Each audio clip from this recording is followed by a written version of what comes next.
8 years of peace at Oakwood Estates ended on a sunny Wednesday when I found an official envelope stuck to my door. Patricia Sawyer, our new president of the Homeowners Association, was declaring war on my little oasis of native plants. Little did she know that that violation notice would be the beginning of her own downfall. Subscribe to the channel and leave your like to get access to more stories like this. My name is Thomas Bennett, a 45-year-old environmental engineer. I moved to this neighborhood searching for tranquility and space to apply my sustainability expertise on a smaller scale. My front yard, full of local species that attract pollinators and require little water, became my refuge and my pride. Until last week, I had never received a single complaint. With the notice in hand, I carefully read the accusations. According to Mrs. Sawyer, my garden hurt the community's uniform aesthetic and had been installed without prior committee approval. The fine was set at $350, with a 10-day deadline to remove all unapproved plants. I took a deep breath. As a professional, I have always kept meticulous records. I headed to my office and located the folder, Residence Documentation. There it was, the approval signed by the previous committee, dated 7 years ago, specifying every planted species and its exact location. I also found photos documenting the installation process and the evolution of the garden over the years. The next morning, I crossed the street to Patricia's house with the documents in hand. Her look of disdain was immediate when she saw me through the peephole. When she finally opened the door, she didn't even invite me inside. Mrs. Sawyer, I came to discuss the notice about my garden. I have here all the documentation that proves the committee approved it back in 2018. As you can see, each plant was specified and authorized. Patricia adjusted her red-rimmed glasses and quickly flipped through the documents. That was approved by the previous administration, Mr. Bennett. The rules have changed. Our new aesthetic standard demands traditional lawns. Your experiment with wild plants no longer fits our criteria.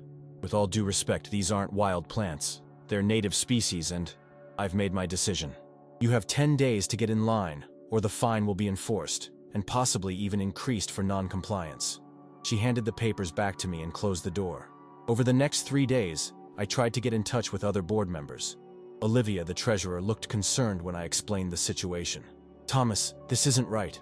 Patricia has been pushing through several changes without consulting the entire board. I'll check the minutes and the bylaws. On Friday, I received a second notice. The deadline was shortened to 48 hours. I tried calling Patricia, but she wouldn't pick up my calls. On Sunday night, I sent a formal email contesting the decision and asking for an extraordinary board meeting, copying all the members. Monday, 7:15 in the morning. The sound of engines woke me up. I ran to the front window and could not believe what I saw. 3 uniformed men unloading gardening equipment onto my lawn. A truck parked outside displayed the logo, Landscapes Premium. I rushed down the stairs in a panic and left through the front door, still wearing my pajamas. What's going on here? A young man of about 30, seemingly the supervisor, stepped forward. Good morning, sir. We're from Landscapes Premium, hired by the Homeowners Association to remodel the front garden of this residence. I did not authorize any remodeling. You can't do that. We have an order signed by the association president, Mrs. Patricia Sawyer. He showed me a document bearing Patricia's unmistakable signature. She informed us that the owner was notified and that the association has the authority to intervene in cases of non-compliance. While we were arguing, a small backhoe was already positioned over my flower bed. I tried calling Patricia again. Voicemail. I called Olivia, who promised to come immediately. When I turned my attention back to the garden, the operator had already started digging, uprooting plants and removing the top layer of soil. You need to stop right now, I shouted, approaching the machine.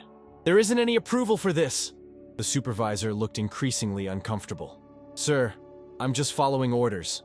That's when I heard a metallic sound followed by a spray. The backhoe had hit something buried. In seconds, a jet of water burst from the ground, rising nearly 2 meters high. Stop the machine! The supervisor shouted, running toward us. Main pipe! Shut it all off! Chaos broke out in seconds. Water was gushing violently from the broken pipe, turning my garden into a muddy mess and quickly flooding the street.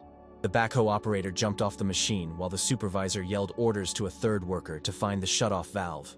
Neighbors began coming out of their houses, some filming the disaster on their cell phones, others panicking as they saw the water approaching their homes.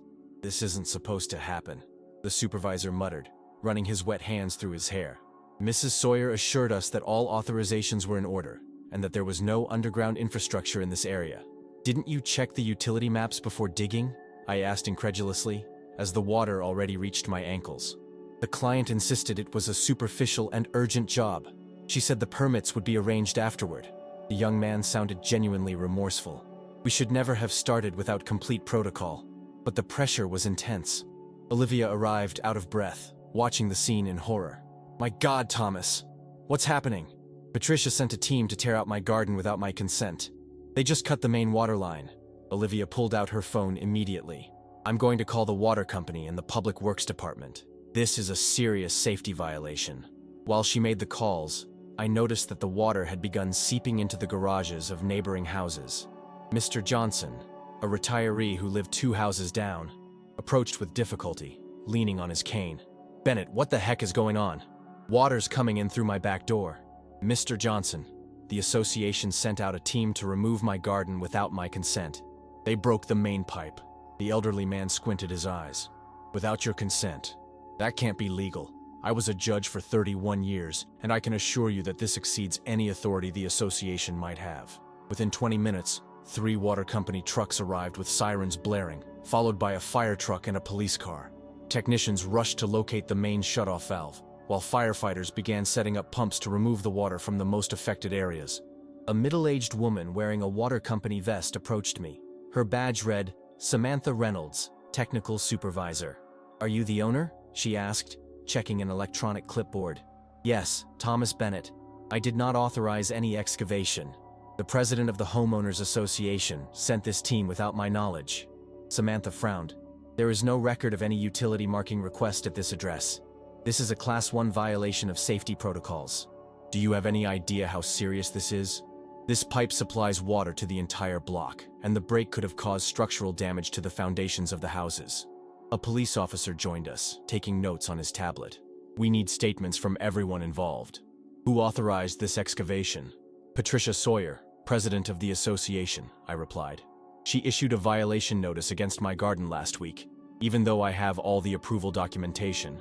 When I contested it, she sent this team to remove everything without my consent. The officer nodded gravely. I'll need to speak with her. Where can we find her? Olivia, who had come over again, answered. She lives at number 47, at the end of the street. I've tried calling her 3 times, but she isn't responding. The loudspeaker on the police car announced that the water would be shut off for the entire neighborhood to allow for emergency repairs. Collective groans spread among the residents, who were now forming a small crowd. As the chaos continued, I finally saw Patricia arriving, driving her white SUV. She parked at a safe distance and walked determinedly toward us, navigating around puddles as if they were minor obstacles in her path. Her face showed no concern, only irritation. What's going on here? She demanded, ignoring my presence and addressing the landscape's premium supervisor directly. Mrs. Sawyer, the young man began, clearly intimidated. The backhoe hit a main water line during the garden removal, according to your instructions. Impossible, she replied curtly. There must have been some technical error. Your references guaranteed a professional job. That's when Samantha, the water company technician, intervened. Mrs. Sawyer, I'm Samantha Reynolds, technical supervisor at Oakwood Water Company.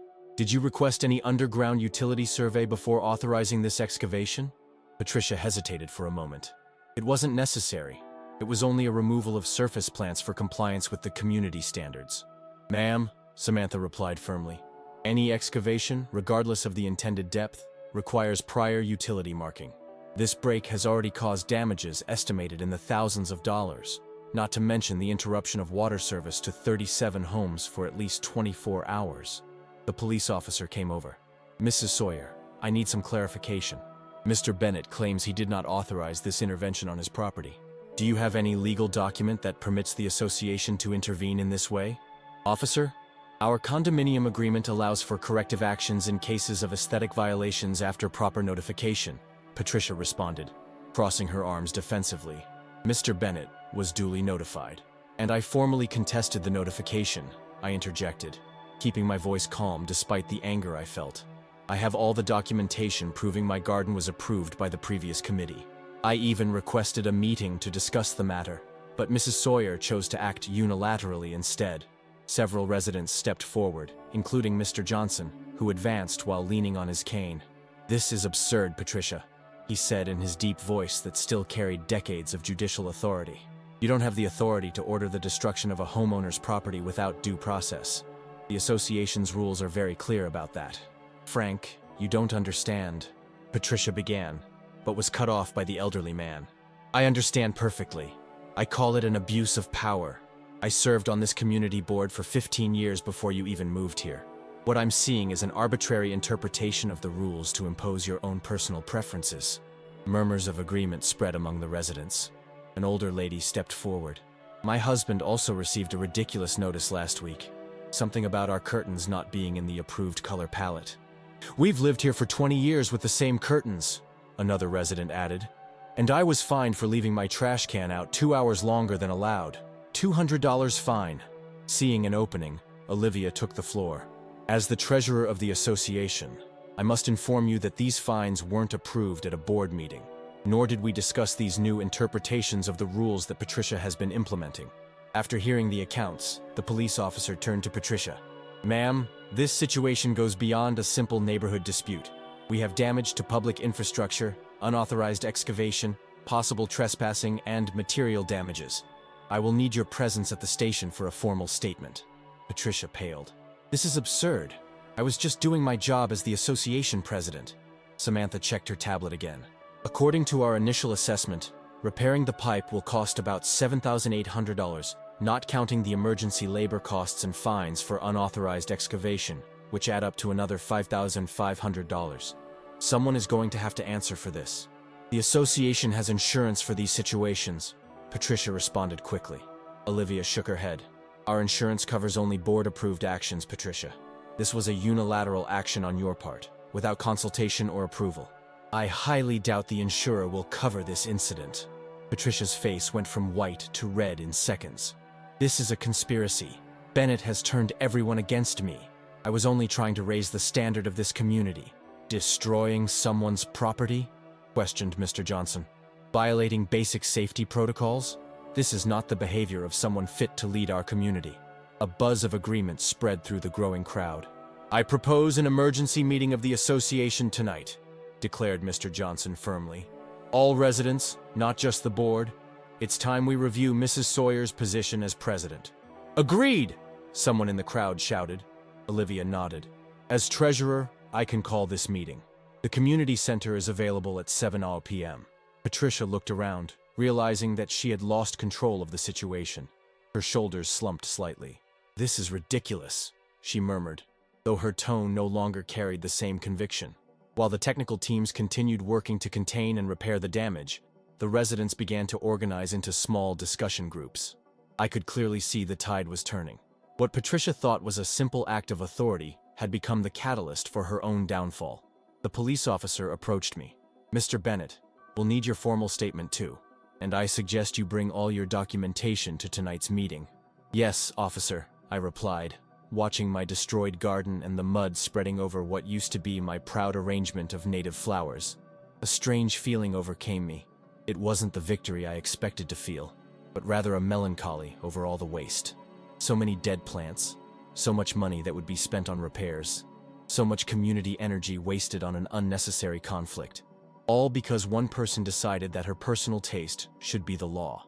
But something positive emerged from that muddy chaos. For the first time since Patricia took over, the residents were talking to each other, sharing experiences, uniting around a common goal. Maybe it would take a flood to wash away the divisions that had grown in our community. At exactly 7 p.m., the Oakwood Estates Community Center was more crowded than ever before. Extra chairs were brought out from storage, and yet many people still stood against the walls. The murmurs of conversation fell silent as Olivia stepped onto the small stage and positioned herself behind the podium. As treasurer, and with the vice president away on a trip, she took charge of the meeting. Good evening, everyone, she began, adjusting the microphone. Thank you for coming on such short notice. As you know, we had a serious incident today involving damage to our water infrastructure. This extraordinary meeting has been called not only to discuss that incident, but also broader issues regarding our current administration. Patricia was seated in the front row, sitting up straight with an impassive expression. She had changed her clothes after the incident, and now wore an impeccable gray suit, as if she were armed for a corporate battle. I chose a seat in the middle of the room, wanting to avoid any impression that I was leading a revolt. Mr. Johnson sat next to me, his cane leaning against the chair. Before we proceed, Olivia continued, I'd like to inform you that the main water line has been temporarily repaired. The water company expects to restore service by tomorrow at noon. Families with special needs are receiving priority assistance. A collective sigh of relief passed through the room. Now, to fully understand what happened today, I think it's important that we hear directly from those involved. Mr. Bennett, could you share your perspective on the events that led to today's incident? I slowly stood up, feeling all eyes on me. I walked to the podium and placed my folder of documents on it. Thank you, Olivia. Well, I'll try to be brief and to the point. I took a deep breath, determined to remain calm. 8 years ago, when I moved to Oakwood Estates, I requested and received formal committee approval to install a garden of native plants on my property. I have here all the documents, I said, holding up the folder.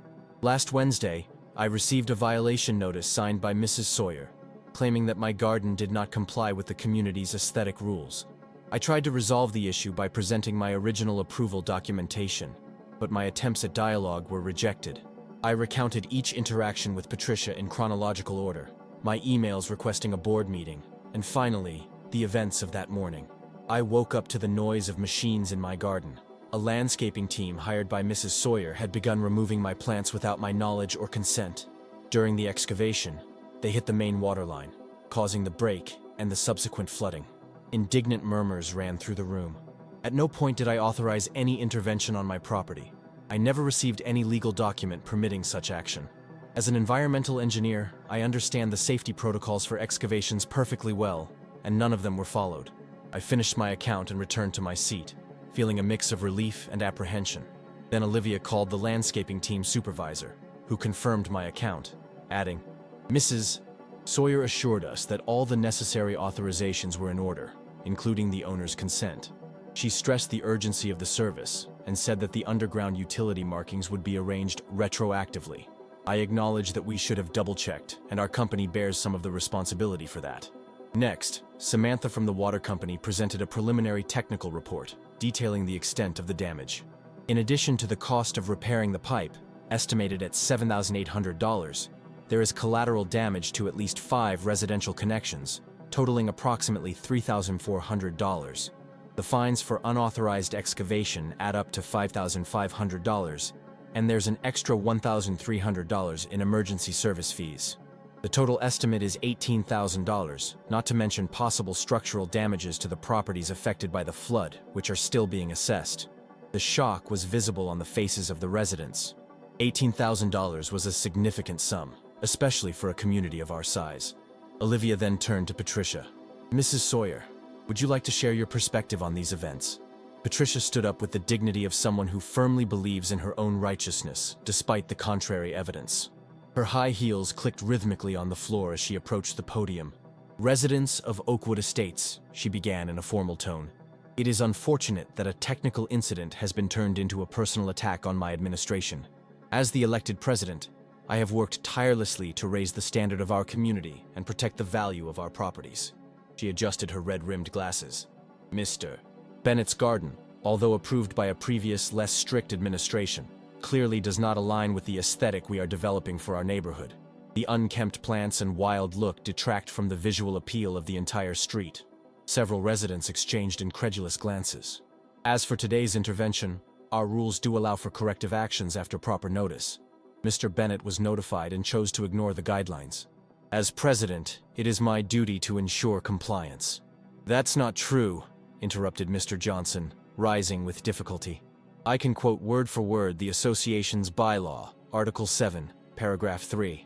Direct interventions on private property can only be carried out after 3 formal notices, followed by a hearing with the full board and approval by a 2/3 majority. None of these procedures were followed. Murmurs of agreement spread throughout the room. Patricia tried to regain control. We were dealing with an exceptional situation that required immediate action. What was the emergency? Asked an elderly lady in the 3rd row. Flowers? What threat did some plants pose? They weren't just plants, Patricia insisted, her voice rising slightly. It was a matter of precedent. If we allow one homeowner to ignore our aesthetic guidelines, soon everyone will do the same. But Mr. Bennett did not ignore any guidelines, Olivia argued from her spot next to the podium. He had formal approval.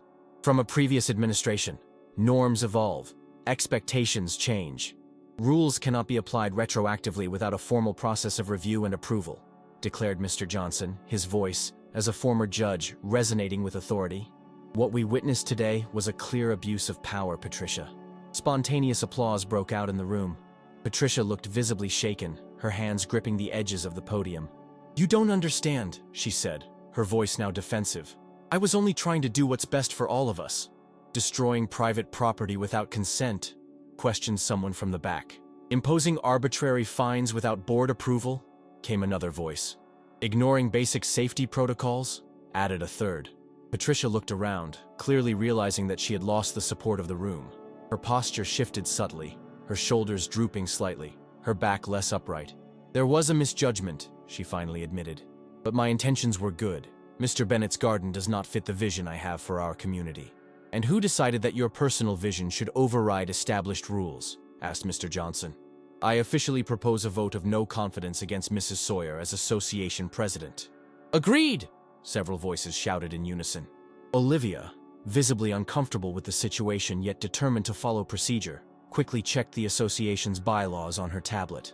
"According to our rules, a vote of no confidence can be held at an extraordinary meeting if we have at least 60% of the residents present. From the attendance count, we have 73% representation here tonight." Patricia returned to her seat, her face a mask of forced dignity.